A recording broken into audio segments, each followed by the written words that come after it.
বাংলাদেশ ইসলামী ছাত্র শিবিরের প্রতিষ্ঠার ৪৮তম বছরে এসেও বাংলাদেশ ইসলামী ছাত্র শিবির যে জনশক্তি উপহার দিয়েছে বাংলাদেশকে, এই জনশক্তির ভিতরে একজন জনশক্তিকে পাওয়া যাবে না যাদের চরিত্র খারাপ।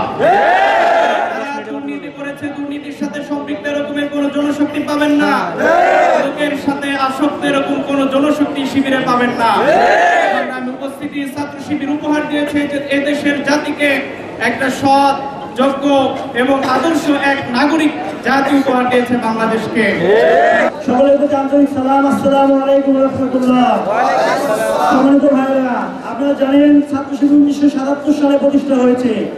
প্রতিষ্ঠার পর থেকে ছাত্র শিবিরের পথ চলা কখনো সহজ ছিল না।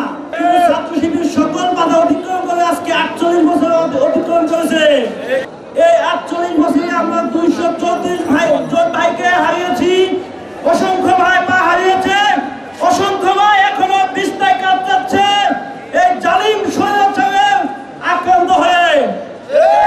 1977 সালের পর থেকে এখন পর্যন্ত ছাত্র শিবিরের পথ চলাকে বিভিন্ন সময় অগ্রযাত্রাকে থামিয়ে দেওয়ার চেষ্টা করা হয়েছে, ছাত্র শিবির থেমে যায়নি।